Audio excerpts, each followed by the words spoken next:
Welcome to another live reaction, the second of the spring 2019 season. There's going to be a lot more of these, like I already said, at the very beginning of the season, as I find out what shows I'm going to watch going throughout. Today we're taking a look at Fairy Gone, which is the new, I think, action adventure show from PA Works. Not really a lot of hype behind the show. I actually don't even know where to watch it, but somehow I found a way. Let's take a look. So already we have some exposition starting off the episode, which I'm not entirely allergic to. I mean, there is something to be said for explaining the premise. I already knew the plot synopsis. So there's these fairy soldiers that are apparently big, like a big draw point for countries, and it's really useful to have them in war. This is like a civil war, so I'm guessing this is going to be like a medieval type setting, which is fine. Did anyone else notice that CGI crowd shot? I did. Other than that, the characters look good though. Just to say a couple things. Right off the bat, they're using CGI in weird ways. That those logs that were gonna get burned were CGI. There was a CGI crowd shot. Other than that, it looks like there's this weird filter on top of the show, which is kind of weird. The character animation is okay, and then that cloud of smoke that popped up after that log fell, that was 2D as well, which I appreciate it very much when effects are 2D animated, just because it's hard to do, but I think the effort is worth it. The two characters running, we don't really know much about them yet. Let's get more into this war setting, shall we?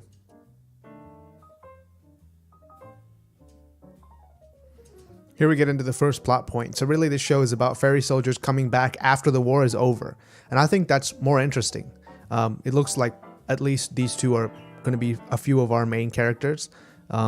Let's hope they have more personality than they showed in the first 5 seconds of their introduction, which, to be fair, you don't really show much personality in the first 5 seconds that someone knows you, so not trying to judge too harsh, but let's see. Wolfran and this guy. This CGI model, what was that? Oh, that was so random. Okay.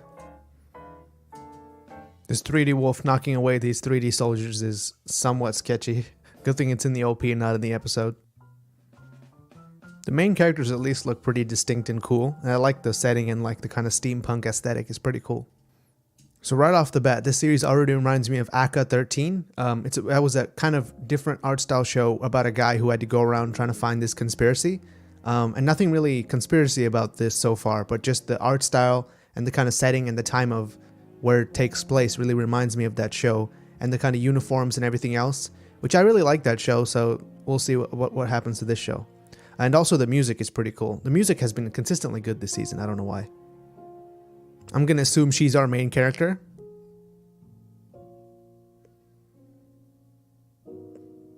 They're playing off that Violet Evergarden Girls Can Be Veterans too vibe, which I have no problem with. We'll see how close they follow Violet Evergarden though. Black Fairy Tome already reminds me of Black Clover, where they have books and stuff. This is probably a cooler implementation than that, though. That looks like a magical creature to me. I don't know what it looks like to you, but confirmed magical creatures in this world, by the way. Definitely main character.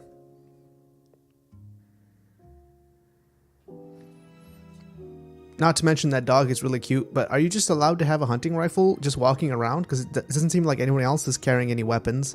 Maybe that's like her quirk or something? I don't know.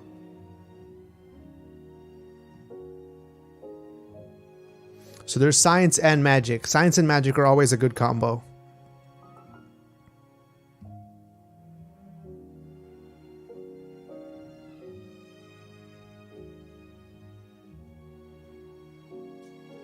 So going over a couple of facts. Fairies are usually invisible. This dog is special because it can see/smell them.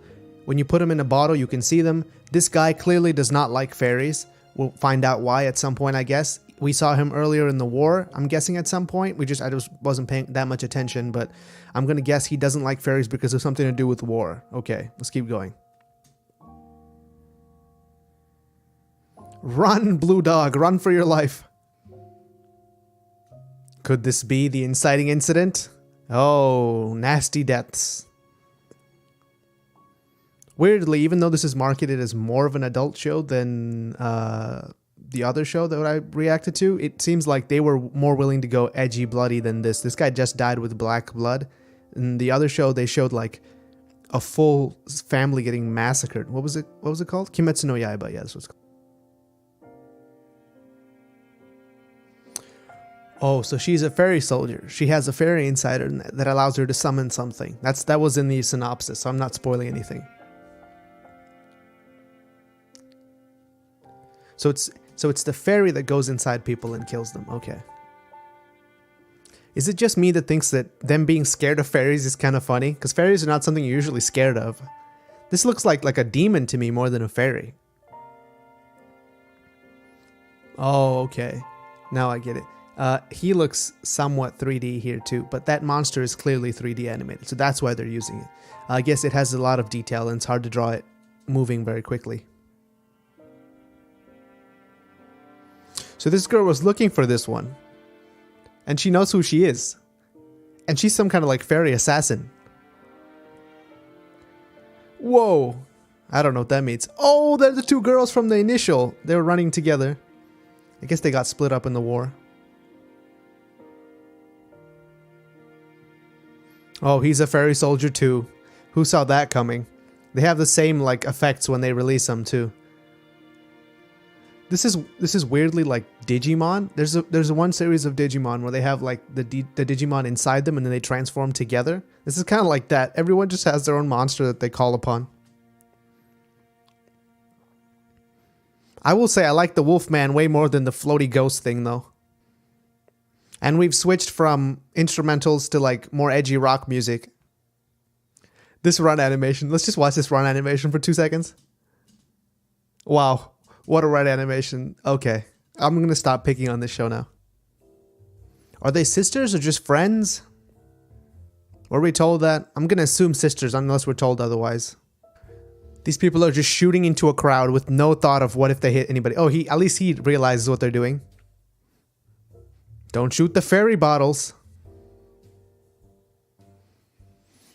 Her method of assassination just seems to be like cutting someone and then her fairy just goes and explodes them. Which is effective, clearly. What happens when a fairy gets let out of its bottle, shall we see? It should turn invisible, right? I'm gonna guess it's gonna possess her in a second here.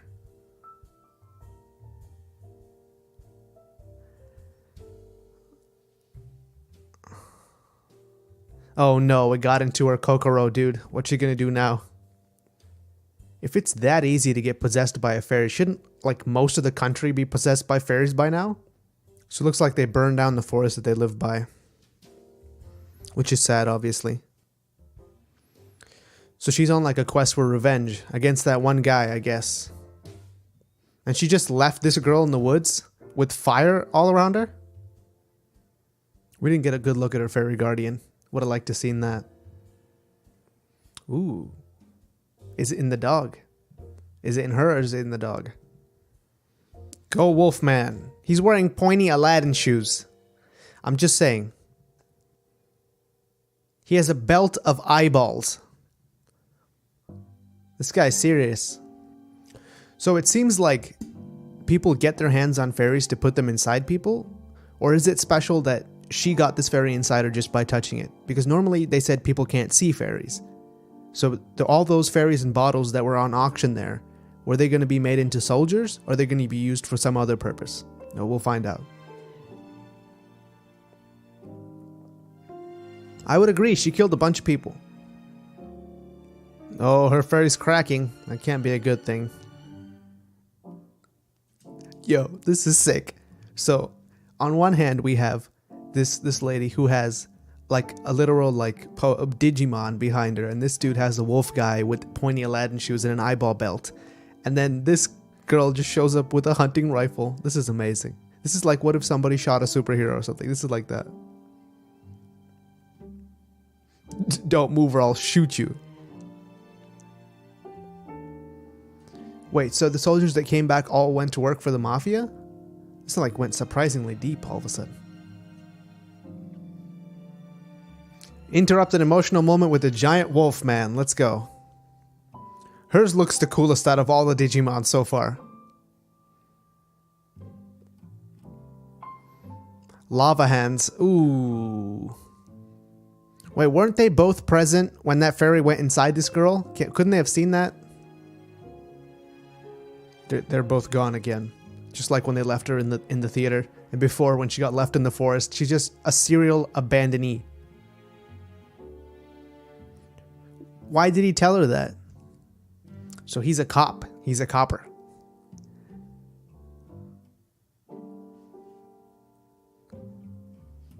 So he had to tell her because she saw all the fairy stuff.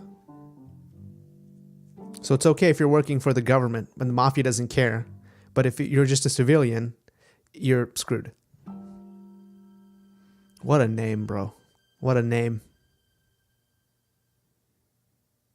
She's going to say her name again. And we're going to end on that. Maybe.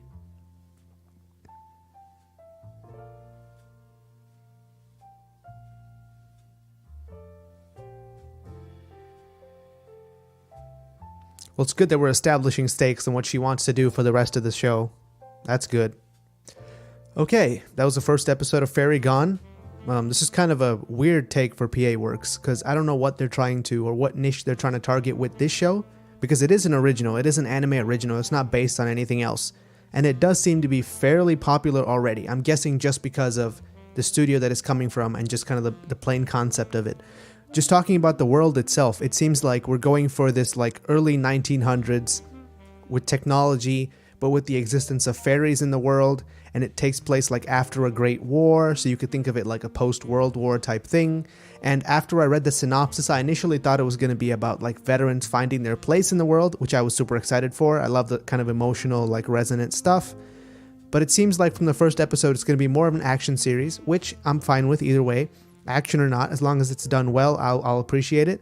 From what we saw of the action, there doesn't seem to be anything too special about the action itself. They've gone for a 3D model for the, I'm not going to call them Digimon, for the fairies, and that's pretty cool. The fairies themselves look kind of like more grim versions of things we've seen before, especially the one that came out of the Veronica girl. Looks almost exactly like, there's a Digimon that's like an angel. It looks like a kind of grim, dark version of that. So the character designs aren't all that original. The characters themselves look fine. The voice actress reminds me of the voice actress from the Aiko movie on Netflix. I don't know why. They kind of just sound similar, I guess, to me. The show itself seems relatively okay. I don't know why there's this weird filter on top of it, which makes it looks like a vignette that just makes all the corners really dark. And this is something that I saw last season with Goblin Slayer did something similar to this, where they just made it really dark and hard to see. I don't know why they did that. It could be that they chose to make it look darker because when you put more light on the CGI models, it really makes them look more out of place. That would be my guess as to why they made it more dark. Other than that, we haven't really learned that much about the main character other than her name and her very limited backstory that she has. We haven't really learned anything else. We know that she wants to talk to this other girl. We don't know anything about the other girl or any of her motivations at all, which is fine. If it's a mystery show, we should be left wondering about what she's trying to accomplish, because this is the first episode after all. The guy has zero character at all. He's just a generic cop guy. He doesn't seem to have any defining characteristics other than he has a sword and helps this girl out. I would have liked to see more characterization of him, because he does seem to be one of our main characters. And if we're going to spend a lot of time with him, I kind of want to know where he's coming from right off the bat. Because if we only see his backstory in like episode 7, the emotional payoff at the end is not going to be what it would be if we learned about what he was about from the very beginning. So I'm kind of disappointed they didn't do that. The show itself is animated pretty well. The fight sequences are somewhat generic. The giant creatures, even though they seem like they should be able to do all kinds of specialized stuff, were only seen like holding hands, grappling with each other, which I think is kind of a waste, especially when you're doing them in CG. You could definitely get away with some more like dynamic punching or like movement or like heavy detailed use of like his eyeball belt, for example, was an interesting detail. But why didn't he have some kind of weapon that he could have used, right? We only really saw them running at each other 3 or 4 times. And I'm perfectly fine with that. As to this trend of using more CG in anime, especially for these action shows, I have been defending it somewhat by saying that you can justify it if you do heavy action scenes. And in Kimetsu no Yaiba, we did see that one camera rotation where they like panned around his sister on top of him, like holding him down. And that was kind of justification for them using CG. But in this show, there really wasn't much of that. There weren't really any quick whip pans or anything like that.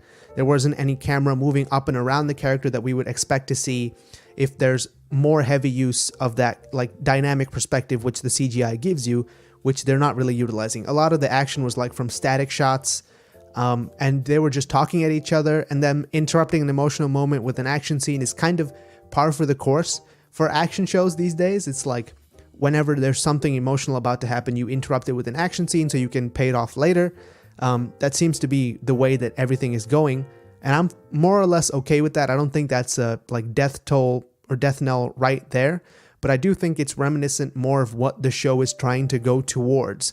And it seems like they're going for a grim kind of like dark story type because of the art style was extremely like dim. There weren't any bright colors at all, and the only like bright face that we saw was hers and Veronica's. Everyone else was like extremely dimly lit, and the whole show took place outside at night and it was extremely dark.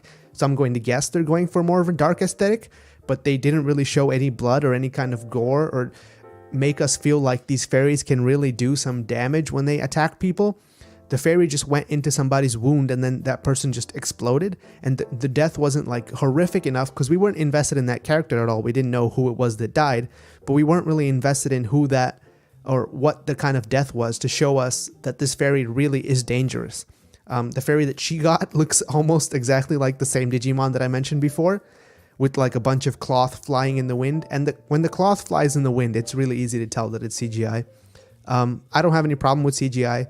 I'm just noticing that more and more of it is being used, and I'm hoping that it eventually does get paid off. So Fairy Gone, PA Works Action Show Episode 1. Episode 1 did establish the world itself. They didn't really build on any of that or say any of the political reasons why Veronica was doing anything. I feel like she could have at least said a little bit about that. I hope episode 2 expands more on this. That's it for this reaction. Look forward to other reactions probably today, tomorrow, the day after, while I find new shows as they air. I'm looking for a show that's more plot driven. I was hoping this could be it, but it looks to be more action driven, and that's fine. If you're looking for an action driven, kind of dark, not too with a kind of heavy tone show with action and monsters and magic and science, I know there's a lot of people who like that magic science combo, then this show might be for you. So that's it. Thank you for watching. Like, subscribe, all that good stuff, and I'll see you in the next one.